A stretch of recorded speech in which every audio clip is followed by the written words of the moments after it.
راه السيده جات لعندك وهي غريبه على البيت ديالك، خلات باها وخلات امها وخلات كلشي وجات تسكن معاك انت. اذا خصك انت تكون انت هو الركن الشديد الذي تأوي اليه هذه الزوجه. فانت شنو كدير؟ انت ملي كتجيب ديك السيده لمن كتديها؟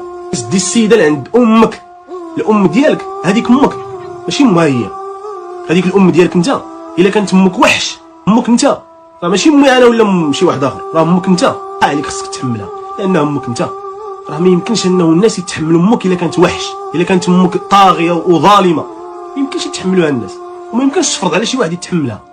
انا بالنسبه لي هذا النوع ماشي رجال. الراجل ما كيكونش ظالم، ما كيعاونش الام ديالو على الظلم، لانه واحد غدا يوم القيامه امك غادي تقول لك انت ماشي راجل، انت شماته اللي خليتيني انا ظالمه وغادي نمشي لجهنم بسببك. كون حبستيني عند حدي، كون نصحتيني، كون درتي وكون فعلتي. اللي عنده متوحشه وظالمه ما تزوجش اخويا وتدي لها تدي لها بنت الناس تكرفس عليها. ما تزوجش، ما تكونش اناني باش انت تجيب وحده طيب ليك وتصب لك حويجاتك. اقسم بالله الذي لا رب سواه الا اللي تزوج الا في نعمه.